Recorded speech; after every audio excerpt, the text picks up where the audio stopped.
بسم اللہ الرحمن الرحیم نحمدہ و نصلی علی رسولہ الکریم اما بعد۔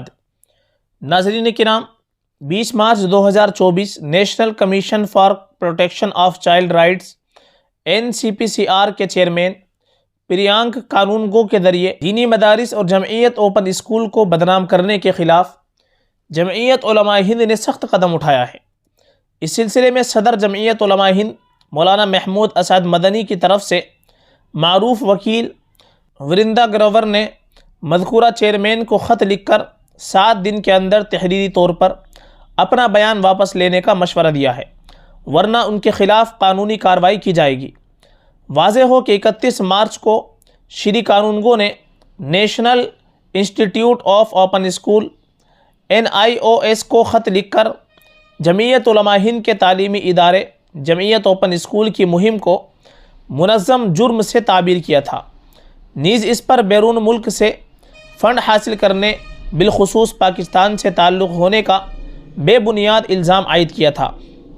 اس سلسلے میں چیئرمین نے ایک ٹی وی چینل پر بھی اس الزام کا اعادہ کیا۔ اس کے علاوہ مذکورہ چیئرمین دینی مدارس کو بدنام کرنے اور ان کے خلاف بیہودہ الزامات عائد کرنے میں بھی پیش رہتے ہیں۔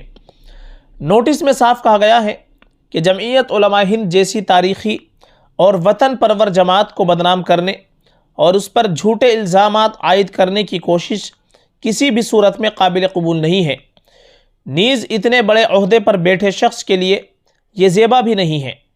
جمعیت علماء ہند کے صدر نے اس نوٹس کے ذریعے لگائے گئے بے بنیاد الزامات کی تردید کی ہے۔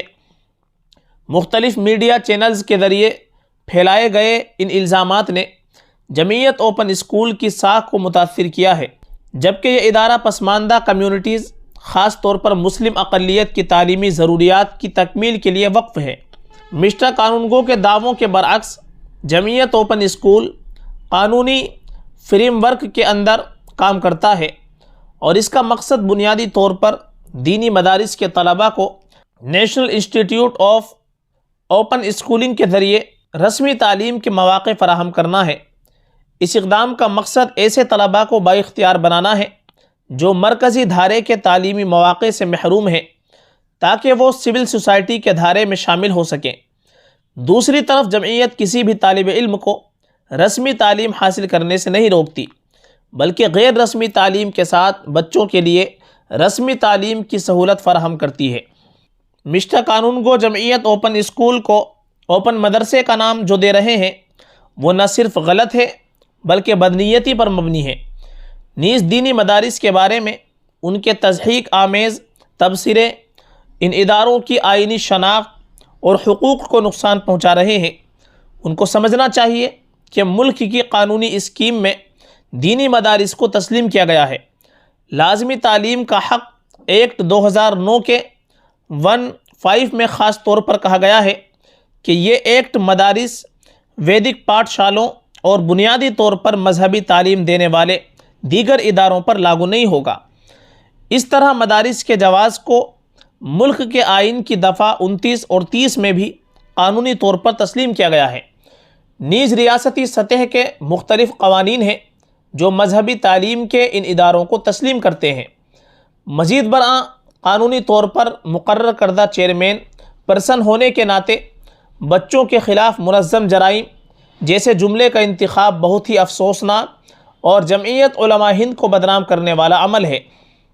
مذہبی تعلیم دینا اقلیتوں کا بنیادی حق ہے۔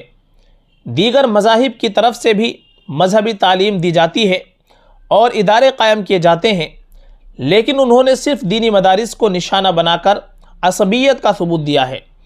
جہاں تک مالی معاملات کا تعلق ہے تو چیئرمین نے فنڈز اکٹھے کرنے کو پاکستان سے وابستہ کیا ہے۔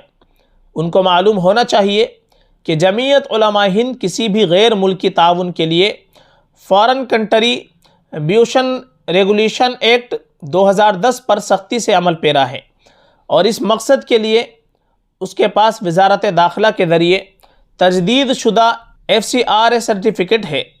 یہ کہنے کی کوئی ضرورت نہیں ہے کہ کسی رقم کا پاکستان سے کوئی تعلق نہیں ہے۔